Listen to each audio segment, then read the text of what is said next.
in contravention of paragraph 3A, F, 4, 5, and 7 of the Appendix F of the Rules of Procedure, attended and participated in a meeting of the Parliamentary Commission held on the 6th of May 2022, at which the payment of 400 million Uganda shillings and 500 million to Honorable Mathias Mpuuga as a service award.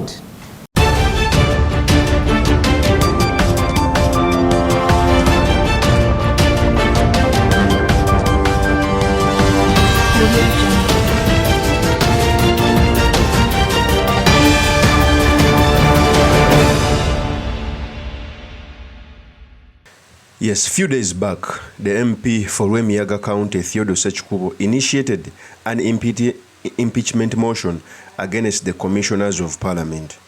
We all know for almost it's coming to now months when the new leader of opposition, Joel Ssenyonyi, came out with a detailed report on how Commissioners of Parliament shared a lot of money without the knowledge of Parliament.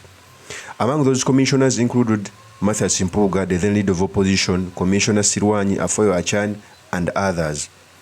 The money they shared was not anchored in law. In fact, it was done behind Parliament. And on several occasions, MP Theodore Ssekikubo has always come out to task the Speaker to bring this issue so that it can be debated on Parliament. And every time Theodore Ssekikubo has stood up to ask the Speaker to bring this motion in Parliament, Speaker Anita Among has always refused, saying that he will bring the motion. I've done several videos on this, talking about on how the Speaker, Anita Among, was preparing to adjourn this issue until the term of Parliament ends. In fact, here is a tape when Theodore Ssekikubo was asking Anita Among to bring the motion so that it can be debated on the floor of Parliament. Here's the tape. The Speaker will not rest until accountability is given to this House. I need the commissioners, they are here seated, to tell us where they got the money, the 400 million. It is a ploy by the likes of the MP Kazo. Kazo had produced very brilliant MPs. I've never seen someone being used as a hatchet man. But now we have the commissioners here with us. I don't want to be diverted from my initial point. Can Right Honorable Speaker give us the time and date here and now for the commissioners to explain this House where they got the 400 million, where they put it, who voted it? We are on the question of accountability, and they want to scatter the debate over that. Yes, there are important issues we have to deal with, but the moment we don't plug the loopholes, the moment we allow the public funds to be wasted and shared in broad daylight and blatantly, Right Honorable Speaker, there is a big problem. I'll take the information. Thanks for the guidance, Right Honorable Speaker. We are going to handle the issue of the corruption. That is okay. Perceived corruption. That is Theodore Ssekikubo. Anita Among has always come out to say that he will bring the motion, but this has failed to materialize until Theodore Ssekikubo came out with a plan of getting signatures from members of Parliament so that they can force the Speaker to bring this issue on the floor of Parliament, but also to impeach the commissioners. So in this episode, I've come to talk about the impeachment motion of the said commissioners, how Theodore Ssekikubo will have to navigate these issues, but most importantly, the study materials we can learn from the politics of our nation. But before I do this, I want to let you know that if you're new to this channel, please subscribe. And if you're watching this video from a different platform, please head on to YouTube, type in Sula Mawagali. There's a lot of content of this nature. If geopolitics and economics is what you want, this will be definitely the right channel for you to subscribe to.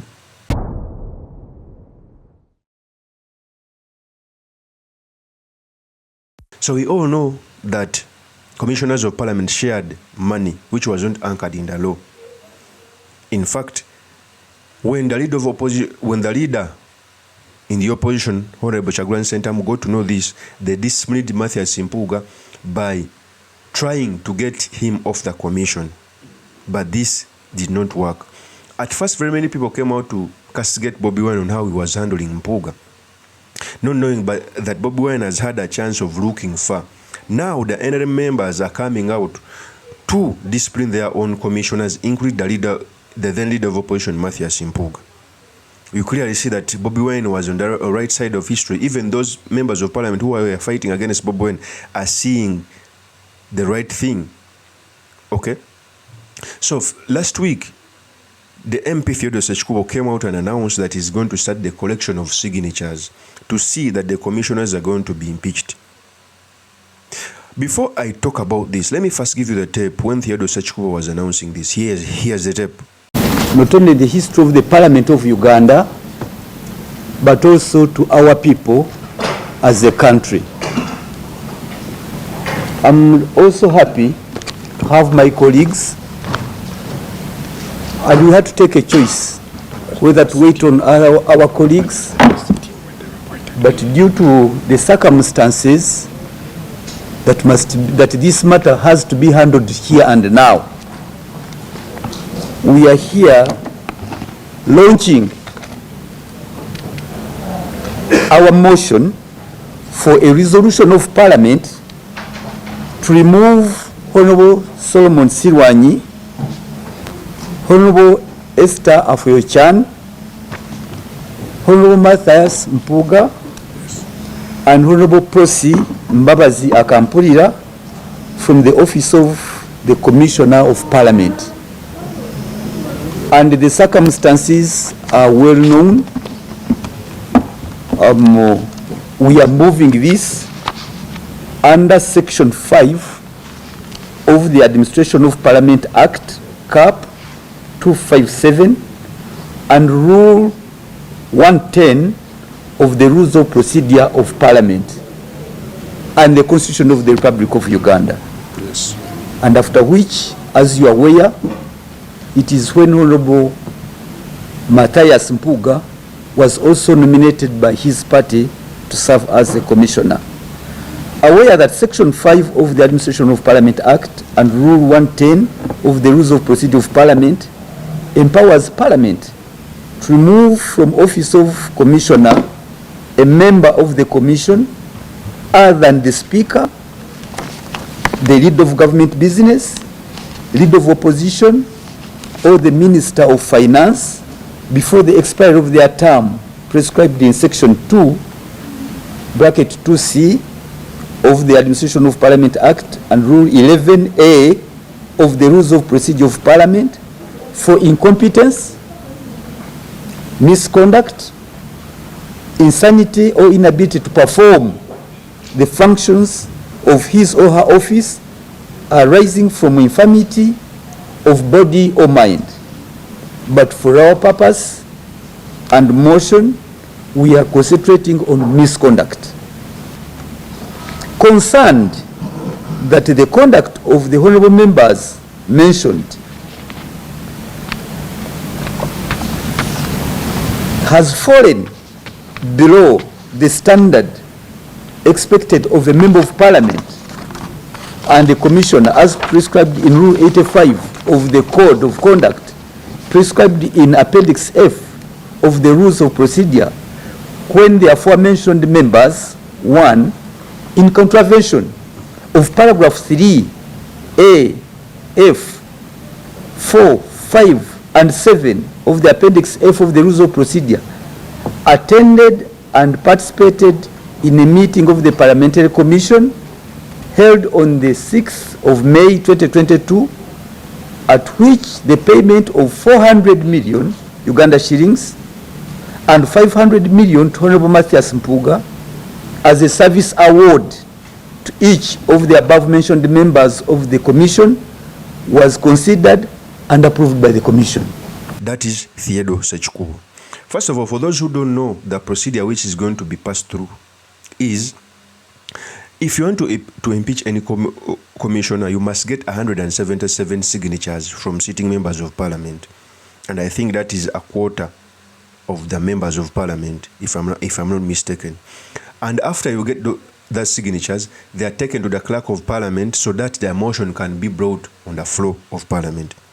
In fact, for me, I think if Anita Munga had brought this issue earlier, maybe the impeachment motion wouldn't materialize. But since he refused, Theodore Sechikubo decided to use another style so that the commissioners can be impeached.